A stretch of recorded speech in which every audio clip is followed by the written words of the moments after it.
Êxodo capítulo 34 em diante é o rosto resplandecente de Moisés.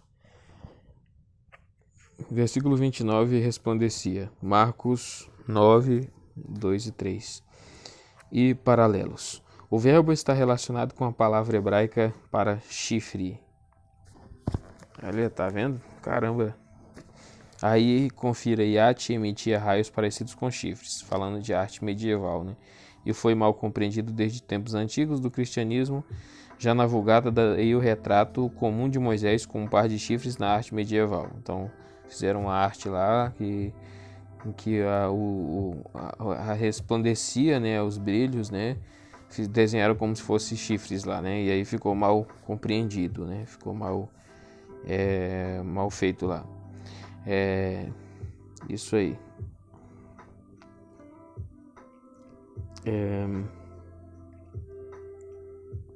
Aí foi mal compreendido desde tempos antigos do cristianismo.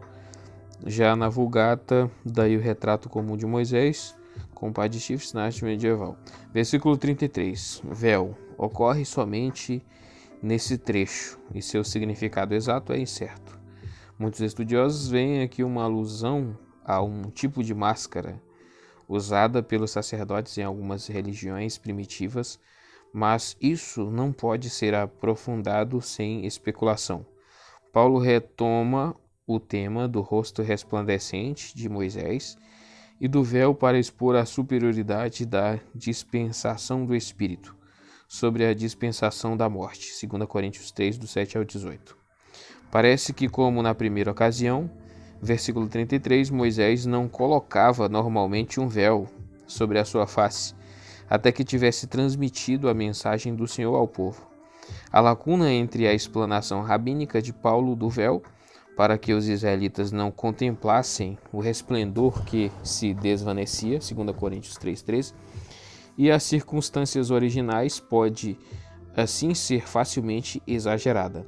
Além disso, Paulo mostra que está consciente das circunstâncias originais em que Moisés sentiu necessidade de fazer uso do véu, 2 Coríntios 3,7.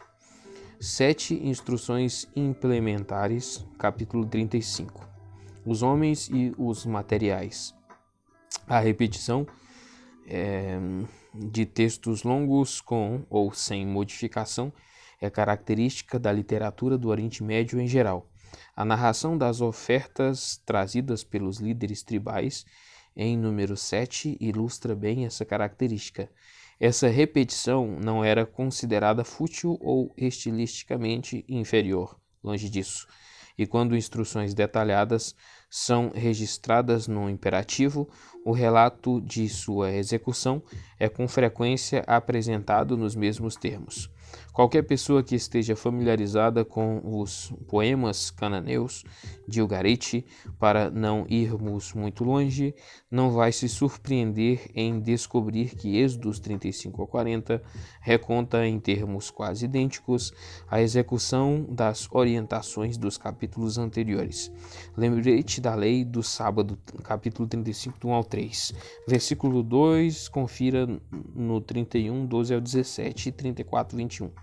Versículo 3, nem sequer acendam fogo, essa proibição é peculiar a essa seção, embora esteja refletida em 16, 23, aplicava-se ao povo de Israel em todas as casas e não era meramente uma restrição de fazer fogo para aqueles que estavam envolvidos na construção do tabernáculo. O pedido do material, capítulo 35, do 4 ao 9. Esse texto corresponde a 25, do 1 ao 7, e não difere dele em nenhum detalhe significativo. A relação dos objetos sagrados, capítulo 35, do 10 ao 19. Essa é uma lista mais detalhada do que a apresentada em 31, do 7 ao 11. Versículo 10. Todos entre eles que fossem capazes deveriam se envolver na construção, embora sob a orientação de Bezalel e Aholiabe. Versículo 18, cordas. Comentário de 27 ao 19. Ofertas voluntárias, capítulo 35, do 20 ao 29. A natureza voluntária das contribuições é destacada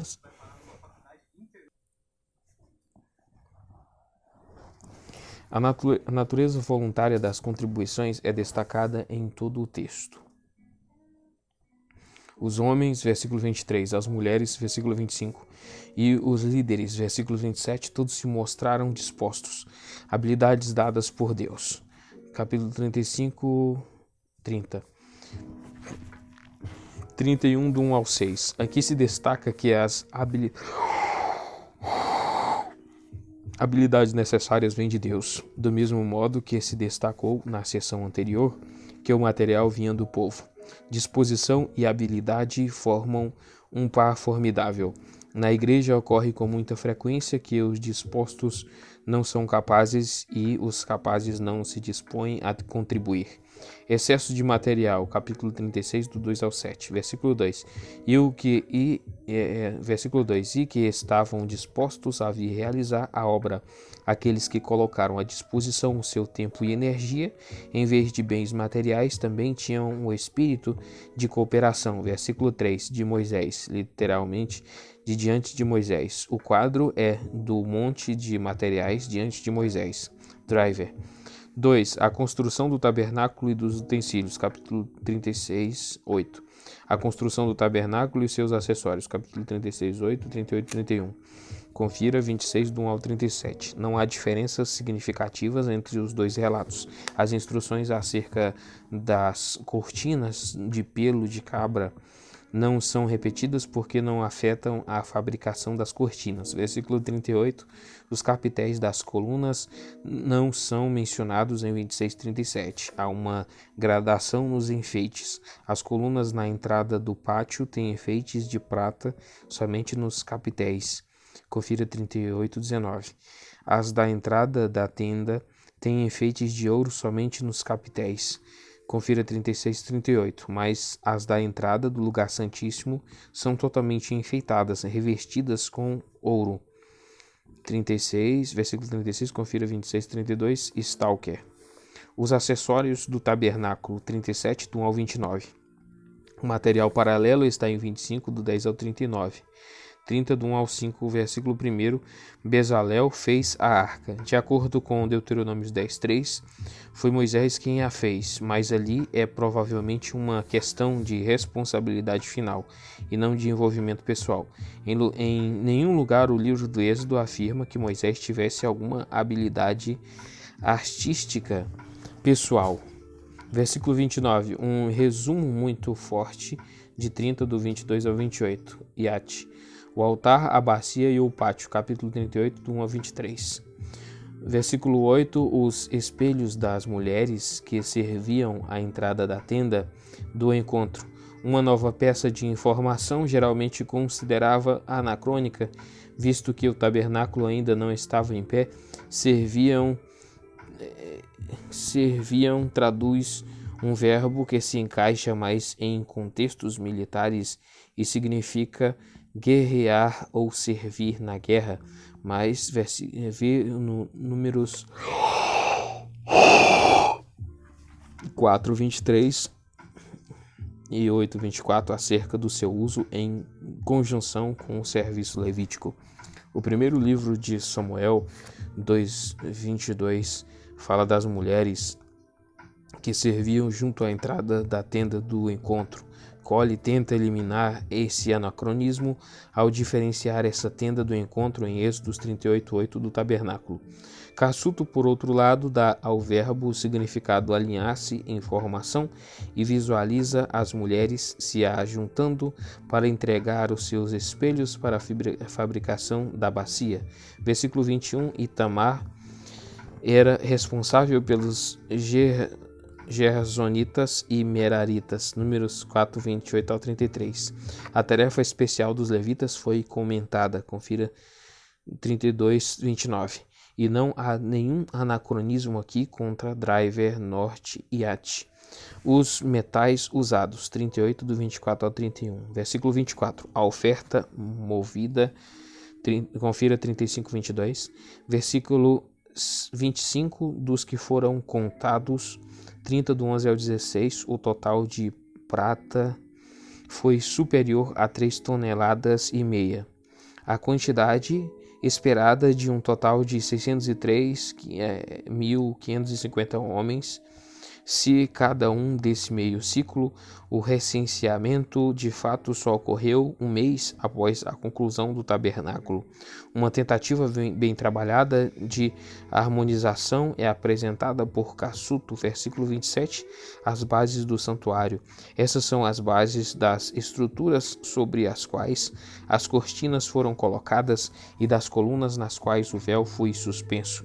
48 estruturas com 2 bases cada uma, e 4 colunas com uma base cada resultam no total de 100 bases. 3. As vestes sacerdotais. Capítulo 39, do 1 ao 31. As divergências do capítulo 28 são poucas e geralmente sem grande significado. A meticulosidade com que as instruções anteriores foram observadas é destacada nas 7 ocorrências de como o Senhor tinha ordenado a Moisés. Versículo 3, ouro em finas placas. Não há indicação no capítulo 28 de como o ouro deveria ser usado na elaboração do colete sacerdotal.